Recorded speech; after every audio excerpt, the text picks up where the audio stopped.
जगामध्ये दुःख आहे आणि त्यावर तथागत गौतम बुद्धांनी निसर्ग नियमांवर आधारित मार्ग शोधून काढला आहे, ज्याचे आचरण करून पृथ्वीवरील प्रत्येक जीव आपलं जीवन सुखमय करू शकतो। तथागत गौतम बुद्धांचा धम्म प्रत्येकापर्यंत पोहोचावा, त्याकरिता घेतलेला एक पाऊल, एक संकल्पना। चलो बुद्ध की ओर।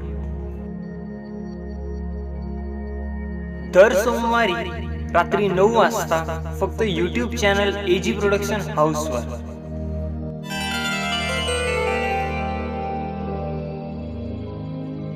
बुद्ध के संघ के दरवाजे सभी के लिए खुले थे। हजारों लोग संघ में सम्मिलित होने के लिए वहां आते थे। उनमें से कुछ लोगों को तथागत गौतम बुद्ध अपने संघ में सीधे सम्मिलित कर लेते थे, तो कुछ लोगों को एक दिन और एक रात के लिए शमशान में जाने के लिए कहते थे और उसके बाद वे अपने संघ में सीधे सम्मिलित कर लेते थे। एक दिन एक व्यक्ति बुद्ध का शिष्य बनने एवं संघ में सम्मिलित होने के लिए बुद्ध के पास आया और बोला, हे बुद्ध, मैं आपका शिष्य बनना चाहता हूँ, कृपा कर आप मुझे अपने संघ में सम्मिलित कर ले। बुद्ध मुस्कुरा कर बोले, ठीक है, तुम संघ में सम्मिलित हो सकते हो, लेकिन इससे पहले तुम्हें एक काम करना होगा। तुम्हें एक दिन और एक रात शमशान में गुजारनी होगी और वहां जो तुम्हें दिखाई दे वह मुझे आकर बताना होगा। उसके बाद ही तुम संघ में सम्मिलित हो पाओगे। वह व्यक्ति घबराया और बुद्ध से बोला, यह आप क्या बात कर रहे हैं? दिन तो ठीक है, लेकिन रात के समय शमशान में? यह तो खतरनाक है। बुद्ध ने कहा, रात में क्या खतरा है? वह व्यक्ति बोला, शमशान में भूत प्रेत होंगे, वे मुझे पकड़ लेंगे। बुद्ध मुस्कुरा कर बोले, क्या तुमने भूत प्रेत देखे हैं कभी? वह बोला, नहीं बुद्ध, मैंने भूत प्रेत कभी नहीं देखे हैं, लेकिन सभी लोग इसके बारे में बातें करते हैं। कुछ लोगों ने देखा है और मैंने भी ऐसे लोगों को देखा है जिनके अंदर भूत प्रेत आ जाते हैं तो वे अजीब अजीब हरकतें करते हैं। इस पर बुद्ध ने कहा, तुम्हारे लिए यह सुनहरा अवसर है, अब तुम ये जान पाओगे कि भूत प्रेत वाकई में होते हैं या नहीं। अगर वे होते हैं और तुम्हें मिल जाए तो तुम उनका विश्लेषण करना और देखना कि वे कैसे होते हैं, घबराना मत। और अगर नहीं होते हैं तो तुम्हें कुछ नहीं मिलेगा और तुम ये जान पाओगे कि भूत प्रेत नहीं होते हैं। ध्यान रखना, वहां जो भी घटनाएं घटे वे तुम मुझे आकर बताओगे। वह व्यक्ति बोला, आप कहते हैं तो मैं वहां एक दिन और एक रात जरूर गुजारूंगा। बुद्ध ने कहा, अभी तुम आश्रम में आराम करो और सुबह होते ही शमशान के लिए निकल जाना। वह व्यक्ति आश्रम में चला गया। बुद्ध ने अपने दूसरे 4 शिष्यों को बुलाया और उनसे कहा, देखो, यह व्यक्ति कल सुबह शमशान जाएगा। यह एक दिन और एक रात शमशान में रुकेगा। तुम इसका वहां पर ध्यान रखना, लेकिन इसको पता ना चले।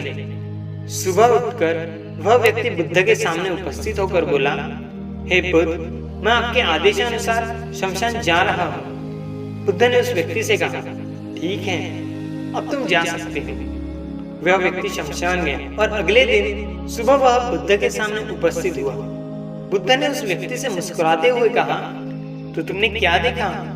वह व्यक्ति बोला, जब मैं वहां सुबह सुबह गया तो मैंने देखा कि कुछ लोग एक अर्थी को कंधा देकर ला रहे हैं। वह एक बुजुर्ग की अर्थी थी। वह सभी लोग सामान्य थे और ज्यादातर लोग खुश थे। वह आपस में कह रहे थे, इस व्यक्ति ने जीवन में बहुत अच्छे कर्म किए हैं और अपने जीवन में सभी कुछ देख लिया है। वह व्यक्ति बड़ा ही भाग्यशाली है। और इस बुजुर्ग के पुत्र ने अपने पिता की चिता को अग्नि दी। वह कुछ देर वहां रहा और उसके बाद सभी लोग एक एक करके वहां से चले गए। इसके बाद 2 अर्थियां और वहां पर आई। एक अर्थी किसी अमीर आदमी की थी, वह एक सजी धजी अर्थी थी, और दूसरी किसी गरीब व्यक्ति की थी। उस गरीब व्यक्ति की अर्थी में कुछ 4-5 ही लोग थे, जबकि उस अमीर व्यक्ति की अर्थी में सैकड़ों लोग थे। उस अमीर आदमी की चिता चंदन की लकड़ियों से सजाई गई थी, जबकि उस गरीब आदमी की चिता आम सूखी लकड़ियों से बनाई गई थी। उन्होंने उस गरीब व्यक्ति की अर्थी को बाहर ही रोक लिया और उनसे कहा कि पहले वह उस अमीर आदमी का क्रियाक्रम करेंगे और उसके बाद ही उस गरीब व्यक्ति का क्रियाक्रम होगा। पहले उस अमीर आदमी की चिता को उसके पिता ने अग्नि दी और उसके बाद उस गरीब व्यक्ति की चिता को अग्नि दी गई। उसके बाद चिता की अग्नि प्रज्वलित हो गई और धीरे धीरे सभी व्यक्ति वहां से चले गए। मैं वहां दोनों अर्थियां देखता रहा। इस पर बुद्ध ने कहा, दोनों की चिताओं में अग्नि लगने के बाद क्या भेद था? वह व्यक्ति बोला, बुद्ध, दोनों की चिताओं में अग्नि एक समान थी। दोनों के शरीर अग्नि में एक समान जल रहे थे और धीरे धीरे चिताओं की अग्नि शांत हो गई। अंतिम रूप से जो बचा वह भी एक जैसा ही था। उन दोनों में कोई भेद नहीं था। हे बुद्ध, उसके बाद एक युवा स्त्री की अर्थी आई। उसके पीछे कुछ लोग थे। उनमें से कुछ लोग बहुत दुखी थे और बहुत पीड़ा में थे। कुछ लोग उस स्त्री के पति को बार बार सांत्वना भी दे रहे थे। हे बुद्ध, मैंने वहां एक अजीब बात देखी। पूरे दिन में जितने भी लोग वहां आए थे सभी महाज्ञानी थे। सभी लोग ज्ञान की बात कर रहे थे। सभी कह रहे थे, यह तो एक दिन होना ही है। यह सभी के साथ होता है। एक दिन सभी को यहाँ आना ही पड़ेगा। जीवन दयालुता से जीना चाहिए। हमें किसी को कष्ट नहीं देना चाहिए। पूरा जीवन धन के पीछे दौड़ दौड़ कर कुछ नहीं होता। अंतिम रूप से हम सभी को शमशान जाना होता है।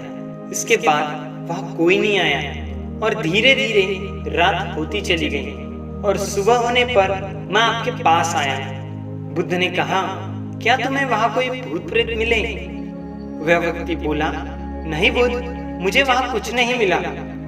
पूरी रात में यह आहट से डरता रहा, पत्तों की आवाज से डरता रहा, जानवरों की आवाज से डरता रहा, लेकिन पूरी रात में मुझे कोई भूत प्रेत नजर नहीं आया। बुद्ध ने उस व्यक्ति से कहा, ठीक है, अब तुम आश्रम में विश्राम करो और कल सुबह फिर से शमशान जाना। तुम फिर कल एक दिन और एक रात शमशान में रुकोगे। वह व्यक्ति बोला, हे बुद्ध, आप कैसी बात कर रहे हैं? आपके कहे अनुसार मैं एक दिन और एक रात शमशान में रुका। रात मैंने कैसे निकाली ये मैं ही जानता हूँ। अब मैं दोबारा उस शमशान में नहीं जाऊंगा। बुद्ध ने कहा, देखो, एक खास चीज जो तुम्हें वहां मिलनी थी अभी नहीं मिली है। अगर तुम एक बार फिर से वहां जाओगे तो तुम्हें वे खास चीज वहां दिखाई देगी जिससे तुम्हारा पूरा जीवन बदल जाएगा। वह व्यक्ति बोला, ठीक है बुद्ध, आप कहते हैं तो मैं एक बार और उस शमशान में जाऊंगा। इसके बाद वह व्यक्ति आश्रम में चला गया और अगले दिन बुद्ध से आशीर्वाद लेकर फिर से शमशान पहुंच गया और फिर अगले दिन बुद्ध के सामने उपस्थित हुआ और बुद्ध ने उस व्यक्ति से पूछा, अब मुझे बताओ, क्या तुमने वह खास चीज वहां देखी? वह व्यक्ति बुद्ध से बोला, जैसे आपने कहा था वह चीज मुझे वहां मिल गई है। मैंने उसे वहां देख लिया है बुद्ध। बुद्ध ने कहा, तो बताओ तुमने वहां क्या देखा? वह व्यक्ति बोला, बुद्ध, मैंने देखा कि शाम के समय कुछ लोग मुझे अर्थी पर लेकर आ रहे हैं। मेरे पीछे 10-15 लोग चल रहे हैं। मुझे 4 कंधों पर उठाया गया है। मुझ पर कुछ फूल फेंके जा रहे हैं। मेरे पिता आगे आगे चल रहे हैं। कुछ रिश्तेदार पीछे पीछे चल रहे हैं। वह लोग बहुत दुखी हैं। मेरे पिता अत्यंत दुखी हैं। मेरा भाई भी बहुत दुखी है। कुछ लोग वहां पर बहुत शांत हैं। वे गांव के लोग हैं। सभी लोग एक सदमे में हैं। उनमें से कुछ लोग खुश हैं, बस दुखी होने का ढोंग कर रहे हैं। वे मेरे पिता को सांत्वना दे रहे हैं। मेरा भाई दूर खड़ा दुखी हो रहा है। कुछ लोग उसे सांत्वना दे रहे हैं तो कुछ लोग उसे कह रहे हैं कि वह ही मेरे पिता का इकलौता वारिस है। वही कुछ लोग आपस में बात कर रहे हैं। वे कह रहे हैं कि यह बहुत गलत हुआ। अभी तो यह लड़का जवान था, अभी तो इसने कुछ देखा ही नहीं था और इस बेचारे के साथ ऐसी घटना घट गई। कुछ लोग आपस में कह रहे हैं, यह तो सभी के साथ होना है।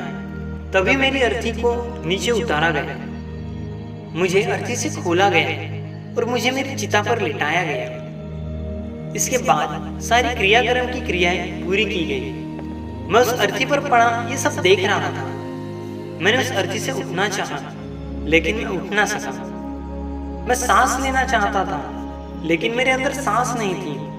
मैं एक बार अपने पिता के गले लगना चाहता था, लेकिन मैं हिल भी नहीं सकता था। मैं अपने भाई से कुछ बोलना चाहता था। मैं उससे कहना चाहता था कि मैं उससे बहुत प्रेम करता हूँ और वह मेरे माता पिता का ख्याल रखे, लेकिन बहुत कोशिश करने के बाद भी मैं कुछ नहीं कर सकता था। मेरे पास देखने के अलावा कोई और रास्ता नहीं था। धीरे धीरे उन्होंने मेरे पूरे शरीर को लकड़ियों से ढक दिया और फिर मेरे चेहरे को भी ढक दिया। अब मुझे उस चादर के पार कुछ नहीं दिख रहा था। फिर मुझे कुछ गर्मी महसूस होने लगी और मैंने देखा कि मेरा संपूर्ण शरीर अग्नि में जल रहा है।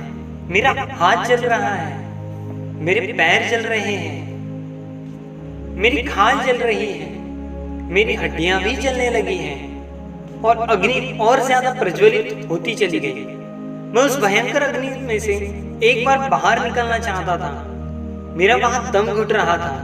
मैं एक बार सांस लेना चाहता था, लेकिन मैं नहीं ले पा रहा था और मैं उस अग्नि में खो गया। पूरी रात मैंने अपने आप को वहां जलते देख रहा था। मैंने देखा कि अंतिम रूप से सिर्फ और सिर्फ मेरी राख ही बची है।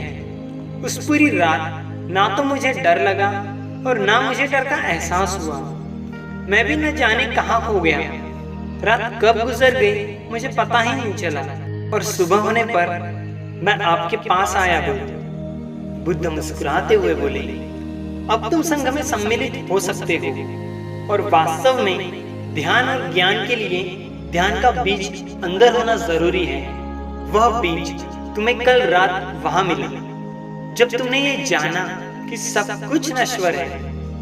इस दुनिया में सभी व्यक्ति शमशान में जाने के बाद यह तो देख लेते हैं कि सभी को एक न एक दिन जाना है, लेकिन जैसे ही वह शमशान के बाहर निकलते हैं सब भूल जाते हैं और फिर से अपनी जिंदगी वैसे ही गुजारते हैं, वैसे ही अधर्म करते हैं, वैसे ही लालच करते हैं और वैसे ही क्रूरता दिखाते हैं और जैसे ही शमशान में जाते हैं फिर से धार्मिक हो जाते हैं। पहली बार जब तुम शमशान गए तब तुम उन सभी ज्ञानी व्यक्तियों की तरह थे, जैसे कि वहां सभी महाज्ञानी व्यक्ति आते हैं।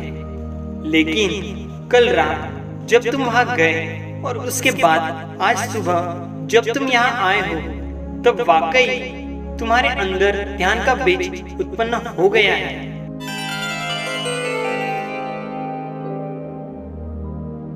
हम तब तक जीवन को नहीं समझ सकते जब तक हम मृत्यु को ना जाने। जो व्यक्ति बीमार है वही स्वास्थ्य को समझ सकता है। जो ध्यान का बीज कल रात तुमने पाया, अब उसे तुम्हें वृक्ष बनाना है और एक ऐसा विशाल वृक्ष तुम्हारे अंदर उत्पन्न होगा जो सभी को ध्यान की छाव से परिपूर्ण करेगा।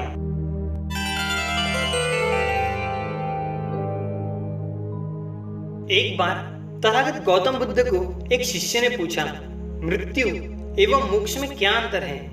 तथागत गौतम बुद्ध ने कहा, सांसें पूरी हो जाए और तमन्नाएं बाकी रह जाए तो वह कहलाती है मृत्यु, और सांसें बाकी रहे और तमन्नाएं पूरी हो जाए तो वह कहलाता है मोक्ष।